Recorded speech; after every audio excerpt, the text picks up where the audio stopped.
How are you doing? Then ask yourself within that question, are there significant life events which have occurred in the last 6 to 12 months, recently, basically, that have affected you physically, emotionally, or otherwise? And then in light of these events, are you able to clearly, effectively, and efficiently execute your necessary and routine tasks with peace and with joy?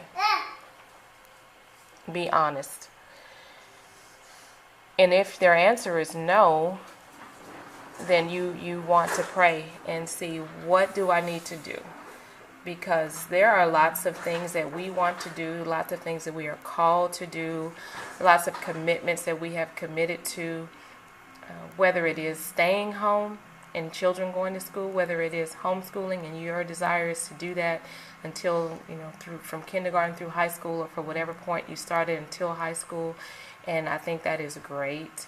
And but in the midst of that, you want to ask yourself these questions. And then if the answer is yes to whether there are significant events that have occurred, or no, whether you can clearly, effectively, and efficiently execute these things with peace and with joy, there may be some things that you need to incorporate in order to change and to be effective and to have peace and to have joy.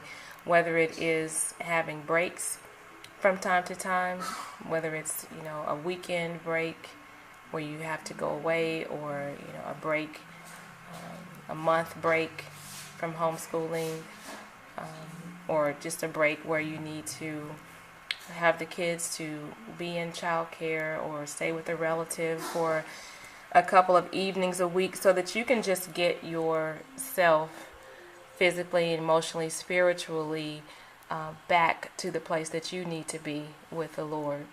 For myself, we had gone through some significant changes.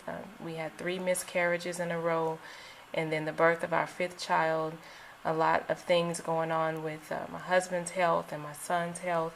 And I needed to ask myself these questions so that I could write down what it was that the Lord wanted me to do, what changes He needed me to make, so that I could, first of all, take care of my own mental health and physical, spiritual well-being, my emotions, and then be equipped and healthy to be able to take care of our family. So I'm not going to go on too much there, but I do want to encourage you to do the same thing and find out what it is that you and your husband can agree on that you all need to do, for even if it's just for a short time.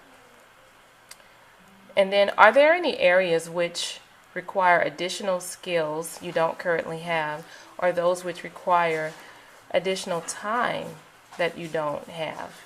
And are there any changes that you need to make? Or do you need to take a class? Do you need to have a mentor to help you walk through some things regarding household management, or cleaning, or training of the children, or just being a wife who honors her husband and respects him and is led by him? We as Christian women, I say most of us as Christian women, do have that desire to come up under the leading and the authority of our husbands. But is that a struggle for you? Is that something that you need to have some help in that area? There are a lot of things as far as managing my house that I think that I could improve upon. So that is one of the things that I am seeking, is mentorship and books and training and help in that area. So what is it for you? How is your husband doing? Big question. Before anything that we do with our home or with our children, our marriage is first.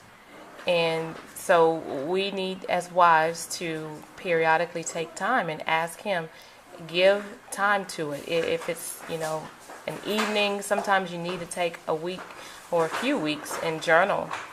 What are His thoughts? How does He feel? It's not so much about what our goals are, my goal as a woman or as a wife or as a homeschool teacher or a stay-at-home mom, but what does he think? And believe it or not, you know, a lot of the things that he can tell you, the insight that the Lord can give you through your husband is amazing, and it can be so much different than what our own thoughts and plans were. How can you more effectively minister to him? That is your goal, right? That is one of your top priorities, isn't it? To minister to your husband. And is something else that you're doing, something that you're going for, that you have as a goal and as a desire and at the forefront of your mind, is something in the way of your thoughts being toward him and effectively ministering to him. I remember when I was single, one of the scriptures that so encouraged me as a single woman was in Corinthians, 1 Corinthians, that said, you know, when you are single, your priority is to take care of the things of the Lord. And when you are married, it is to take care of the things of your husband. And so that is sobering to go back to and to read, but so necessary as a Christian woman. And especially once you have children in marriage, they take so much of your time. And we have to continually go back and ask this question and be honest, and then even repent to the Lord and ask for our husband's forgiveness for how we have not taken care to keep him first as far as our relationships in this world. How is your family's health? You know, what's on your menu each week? Do you have one written out? Do you follow it? Some of us are so good at writing out menus and spending time and printing things out and getting all these apps and online systems and things, but do we follow it? What is in your food? What are we putting into our body? Do we even know? This is something that I also had to start to look more into and spend more time on and commit myself to, because of the health issues that some in our family, in our home, have had to deal with. And so I had to ask myself, what is it that I need to take off my plate so that I can make sure that these things are properly in place, that I am, as the wife, as the manager of the home, making sure these things are taken care of.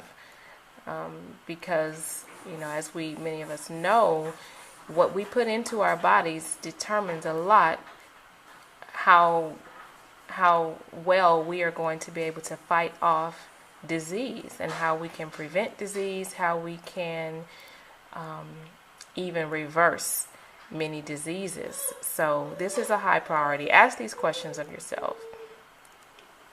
And then, how is your home? I dare not turn this camera to show you what it looks. It's not too bad right now, but how is your home? How is your home management? Your systems, your cleaning, your chores, for yourself and for your children. You know, are you letting it all go by the wayside for the sake of some other thing that has taken priority in your life? In what ways can you more effectively manage your home? Be honest. Be authentic here. Think about your legacy of what you want your children to remember. How will they say that they grew up? What did their home look like? Yes. So those are just the first few parts of these thoughts that I've been putting together, and let me know what you think. I've heard from a few people so far who have either placed comments or emailed me. I've been having some really, really good, insightful talks with friends. I'm excited about what God is doing. Please stay tuned for the next few parts that get recorded whenever. I'm just trying to fit this in the middle of doing what I do and working with the kids and managing the home. So I will talk to you soon. Bye-bye.